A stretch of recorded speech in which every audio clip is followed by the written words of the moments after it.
আইনে বাবা প্রথম স্যালারি পেয়েছে আর প্রথম মাসের স্যালারির টাকা দিয়ে কি করলাম, কি কেনাকাটা এবং খাওয়া দাওয়া ঘোরাফেরা করলাম, সব কিছু মিলিয়েই থাকছে আজকের ভিডিওটি। হ্যালো এভরিওয়ান, আসসালামু আলাইকুম। সবাই কেমন আছেন? আশা করি ভালো আছেন।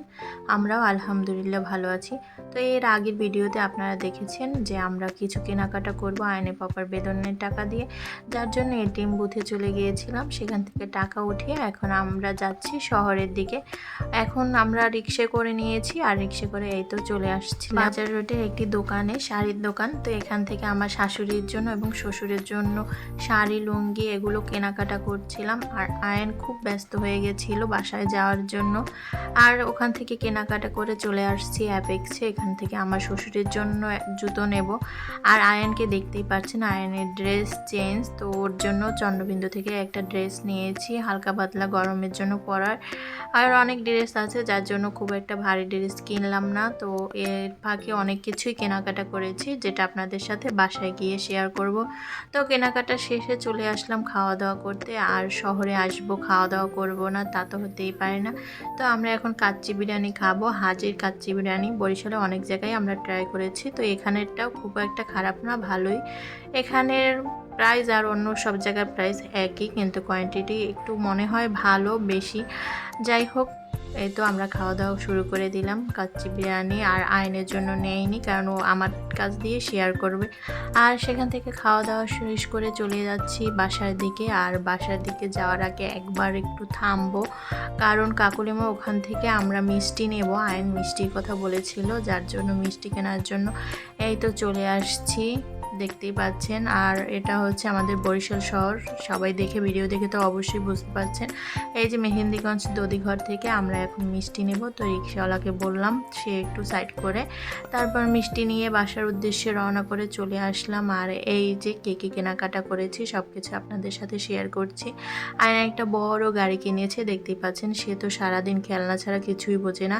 আর মিষ্টি কিনলাম, সেটাও দেখতে পেলাম। আর এখানে ছিল বিরিয়ানি, যেটা আমার ভাসুরের মেয়ের জন্য এনেছিলাম, আমরা খেয়ে এসেছি আর ওর জন্য নিয়ে এসেছি। আর এই তো এলাহি থেকে এখান থেকে আমার শাশুড়ির জন্য আর শ্বশুরের জন্য লুঙ্গি আর শাড়ি কিনেছি। এই লুঙ্গিটা ছিল আমানত শাহর লুঙ্গি আমার শ্বশুরের জন্য। তাকে জিজ্ঞেস করেছিলাম তার কি লাগবে, কিন্তু সে কোনো কিছুই বলে না, লাগবে না। তাকে সব সময় যখনই জিজ্ঞেস করি তখনই সে বলে না, কিছুই লাগবে না, তার ওরকমভাবে কোনো চাহিদা নেই।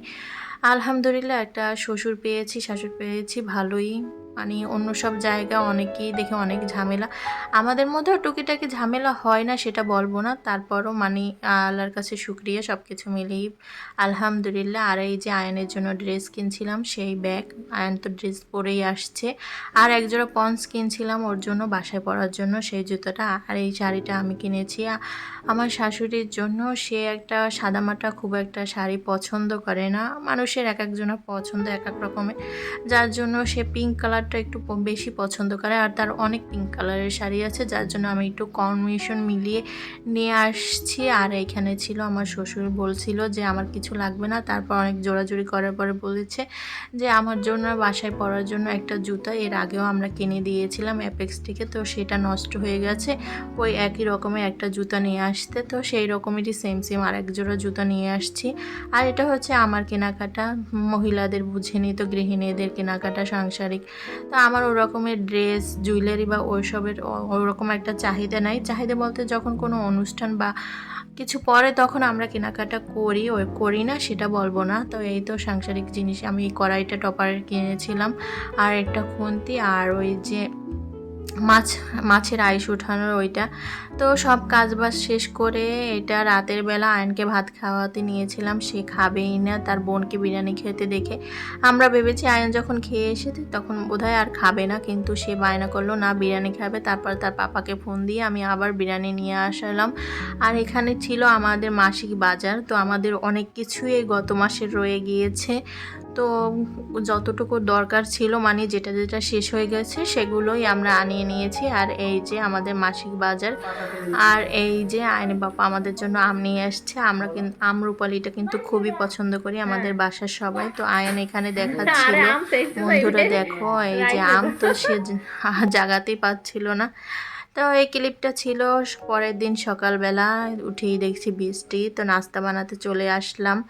তো এই তো রুটিটুকু করে নিচ্ছি। আর আজকে অনেক রান্না বান্না আছে, যেহেতু হাজবেন্ড বেতন পেয়েছে, তো সবাইকেই একটু নিজেদের অ্যাবিলিটি অনুযায়ী খাওয়ানোর চেষ্টা করব। তো এই তো রান্না বান্না শুরু করে দেব, আগে নাস্তা করে নিচ্ছি। এই তো আমি এখন রুটিটা বানিয়ে নেব। তো আয়ান এখনও ঘুমাচ্ছে, তাই আগে আগে উঠেই আমি কিছু কাজ এগিয়ে রাখছি, যাতে আমার খুব একটা কষ্ট না হয়। তো আজকে আমি রুটি পিঠাও বানাবো। এর আগে একদিন আমার শ্বশুর রুটি পিঠা বানানোর কথা বলছিল, কোনো একটা কারণে বানানো হয়নি, যার জন্য আমি আয়নের বাবাকে বললাম যখন খাওয়াবে তাহলে আমি সাথে রুটি পিঠাটাও করব।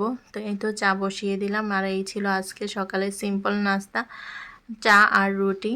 তো এগুলো শেষ করে চলে আসলাম রান্নাবান্নার কাজে। এই তো এটা ছিল আমাদের নিজেদের দেশি মুরগি, তো এই মুরগিটা রান্না করব, গরু মাংস রান্না করব। আর সব কোটা বাছা করে আমি নিয়েছি গুছিয়ে।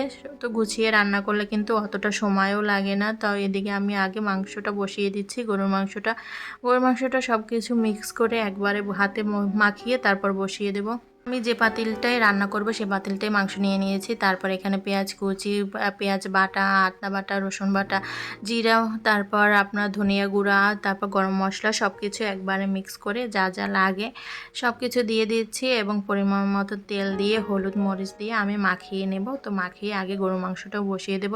তো ওদিকে আমার মুরগিটা এখনও কোটা বাছা হয় না, যেহেতু দেশি মুরগি, তো উপরে একটু লোম থাকে, যার জন্য সেগুলো একটু ক্লিন করে নিতে হবে, একটু সময়ের ব্যাপার। তো এই তো ভালোভাবে মাংসটা মাখিয়ে আমি বসিয়ে দেব। আর এদিকে আমার ভাতটাও হয়ে যাচ্ছে, রাইস কুকারে আমি ভাত বসিয়ে দিয়েছি। আর এই যে মাংসটা আমার বলক উঠে গেছে, আমি সাথে কিছু কাঁচামরিচও অ্যাড করে নিচ্ছি। আর এই যে আমার রান্নাবান্নার অবস্থা, এখন আমি পোলাওর চালটাও ধুয়ে নেব, পোলাও বসিয়ে দেব। ভাতটা আমার হয়ে গেছে আর গরুর মাংসটাও কষানো হয়ে গেছে। তারপর আমি ঝোল আলু দিয়ে গরুর মাংসটা বসিয়ে দেব। আর এদিকে এখন পোলাওটা আমি বসাচ্ছি রাইস কুকারে কিন্তু পোলাও কিন্তু ভালোই হয় মাশাআল্লাহ। এমনিতেও আমি ভালো পোলাও রান্না করতে পারি, কিন্তু রাইস কুকারে পোলাওটা কিন্তু বেশি খেতে ভালো লাগে আমার কাছে, যেটা মনে হয় পার্সোনালি। তো এখানে পেঁয়াজ কুচি দিয়ে দিয়েছি এবং গরম মশলা, দারচিনি, এলাচ এবং জিরা আর গোলমরিচ দিয়ে দিয়েছি। এখন একটু হালকা পরিমাণে ভেজে আমি এখানে পোলাওর চালটা দিয়ে দিয়েছি। পেঁয়াজটা কিন্তু বেশি ভাজলে পোলাওয়ের কালারটা কিন্তু নষ্ট হয়ে যায়, সাদা হয় না, একটু লালচে কালার চলে আসে, যার জন্য পেঁয়াজটা কিন্তু বেশি ভাজা যায় না। আমি এভাবেই রান্না করি আর সেটাই আপনাদের সাথে শেয়ার করছি। তো এখানে পরিমাণ মতন লবণ দিয়ে দিয়েছি, দেখতেই পাচ্ছেন। এখন আমি এখানে গরম পানি দিয়ে দিয়েছি। পোলাওতে অবশ্যই আপনারা গরম পানি দেওয়ার চেষ্টা করবেন, কারণ গরম পানি দিলে পোলাওটা কিন্তু ঝরঝরা হয়। আর এই তো আমার মাংসটা কষানো হয়ে গেছে, এখন পরিমাণ মতো আলু দিয়ে দিচ্ছি। আলু দেখেই আবার কেউ ভয় পেন না, কারণ আলুটার পরিমাণটা বেশি দিয়েছি, কারণ আজকে আমরা রুটি পিঠা বানাবো। আর রুটি পিঠার সাথে কিন্তু আলু ঝোল এটা কিন্তু বেশিই লাগে। তো আলু ঝোল বসিয়ে গরু মাংসটা বসিয়ে দিলাম। আর পাশে আমি এই তো দেশি মুরগিটা বসিয়ে দেব। আগেই আমি সব কিছু গুছিয়ে নিয়েছি, বলেছিলাম যে মুরগিটা প্রিপেয়ার করা হয়নি, তো এখন আমার প্রিপেয়ার করা হয়ে গেছে। এখন আমি দেশি মুরগিটা বসিয়ে দেব। তো দেশি মুরগিটা কিন্তু আমি হাতে মাখিয়ে বসাবো না, তো আমি এই তো আগে পেঁয়াজ ভেজে নিচ্ছি। পেঁয়াজটা কিন্তু হালকা ব্রাউন করার করে তারপর কিন্তু মশলা দিলে মুরগির কালারটা কিন্তু ভালো আসে। অনেকের তরকারির কালার কিন্তু ভালো আসে না, লাল হয় না, কারণ লাল লাল একটু তরকারি হলে কিন্তু ভালোও লাগে দেখতে আর খেতেও ভালো লাগে। এভাবে যদি পেঁয়াজ আর কি একটু ব্রাউন কালার ভেজে তারপর যদি মশলা দিয়ে রান্না করেন, তাহলে কিন্তু খেতেও ভালো লাগে এবং কালারটাও ভালো আসে। তো একে একে আমি সব মশলাগুলো দিয়ে দিয়েছি, আদা, রসুন, জিরে, হলুদ, মরিচ এবং ধনিয়া সব কিছু দিয়ে লবণ দিয়ে এখন ভালোভাবে কষিয়ে নেব। আর এখানে আমি কাঁচামরিচও অ্যাড করেছি, দেশি মুরগি যেহেতু একটু ঝাল ঝাল হলে কিন্তু ভালোই লাগবে খেতে। আর এটা আমাদের নিজেদের মুরগি, এর আগেও বললাম, নিজেদের ফার্মের মুরগি। আসলে এগুলো নিজের হাতে করা এসব কিন্তু খেতে কিন্তু ভালোই লাগে। আর এদিকে আমার তরকারির বলক উঠে গেছে, আমি ঢাকনা উঠিয়ে একটু নেড়ে চেড়ে দিয়েছি। আর এখন এই যে মশলা কষানো হয়ে গেছে, মুরগির মাংসগুলো আমি অ্যাড করে দিচ্ছি। তো এখানে কিন্তু দুইটা মুরগি, একটা বড় আর একটু মাঝারি ছিল, তো দোনোটাই আমি রান্না করে নিয়েছি, কারণ আজকে আয়নের বাবা তার অফিসের স্যারকেও খাবার দিয়ে আসবে, যার জন্য আমার একটু বেশি পরিমাণেই রান্না করা লাগছে। আর বাসায় আমরা সবাই মিলে তো খাবোই, মিলে বলতে আমি সবার খাবার কিন্তু দিয়ে দিয়েছি, কারণ আমার রুটি পিঠা বানাতে অনেক সময় লেগেছিল। আর পাশে আমি এই যে ফিরনি বসিয়ে দিলাম, যেহেতু এত কিছু আয়োজন করছি, মিষ্টির একটা খাবার আয়োজন না করলে কেমন দেখায়। আর এই যে আমি চালের গুঁড়ো নিয়ে নিয়েছি, যেটা দিয়ে আমি সবসময় রুটি বানাই, সেই গুঁড়োটা আমি সেদ্ধ করে নিয়েছি। আর এদিকে আবার তরকারিটা বসিয়ে দিয়েছি। এই তো অনেক করে রুটিগুলো বানানো হয়ে গেছে। কিছু রুটি আমার শাশুড়ি ভেজেছে আর কিছু রুটি আয়নে পাপা ভেজেছে। আয়নে পাপার রুটিগুলো কিন্তু মাশাআল্লাহ গ্যাসে নিবু আছে ভেজেছে, যার জন্য কালারগুলোও ভালো আসছে, কারণ সে তার স্যারকে দেবে। আমার শাশুড়ি ভাজা রুটিগুলো তার পছন্দ হয় না, যার জন্য নিজে ভেজে নিয়েছে, হালকা আছে।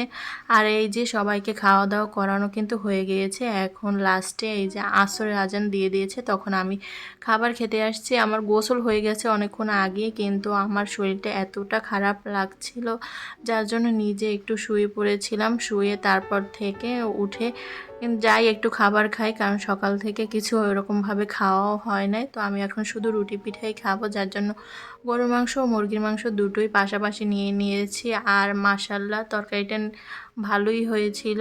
এত তাড়াহুড়ো করে রান্না করেছি, ভাবছিলাম যে আজকে তরকারিটা কেমন না কেমন হয়, কিন্তু মাশাআল্লাহ খুব ভালো হয়েছিল। আর এর আগেও আমি একটু ট্রাই করছিলাম। কিভাবে ট্রাই করেছি, আয়ন বাবা ভাত খাচ্ছিল, তখন সেও আমাকে একটু ভাত খাইয়ে দিয়েছে, কারণ আমি তখন রুটি বানাচ্ছিলাম। আর আয়ানকেও তার বাবা খাইয়ে দিয়েছে, পোলাও নিয়ে মাংস দিয়ে খাইয়ে দিয়েছে, যার জন্য আমার আজকে একটু ঝামেলাটা কম হয়েছিল। ওকে খাওয়ানোটা একটা মহা ঝামেলা।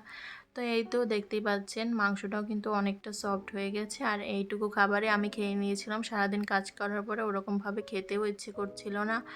তো সারাদিন কাজবাজ করে তারপর বাবার বাড়ি গেলাম, বাবা মার জন্য একটু খাবার নিয়ে গিয়েছিলাম। তো এই তো রাত বাজে এখন 12টা। এখন আমরা যাব আমার চাচাতো জায়ের বাসায়। এই দুই বাচ্চা তাই একেবারে পাগলামি শুরু রাত করে বাজে দিয়েছে কয়টা? যে তারা যাবেই রাত বাজে যাবে। কয়টা? দেখতেই পাচ্ছেন কাটা ঘড়িতে এখানে 12টা 12টা। বাজে। রাত 12টার এখন সময় যেতে এরা বাসে যাও। এখন যাবেই। আয়ান খুব চলো। জেদ করছিল, মেহেরিনা থেকেও আয়ান জেদ করছিল। তো যাই হোক, বাচ্চারা জেদ করছে, এখন যাব। খুব একটা দূরে না, আমাদের বাসার কাছাকাছি। এই তো বাসা দিয়ে বের হয়ে গেলাম। আর রাস্তার তো অবস্থা খুব খারাপ, বৃষ্টি হচ্ছিল, কাদামাটি। তো এই তো আমরা চলে আসছি তাদের বাসায়।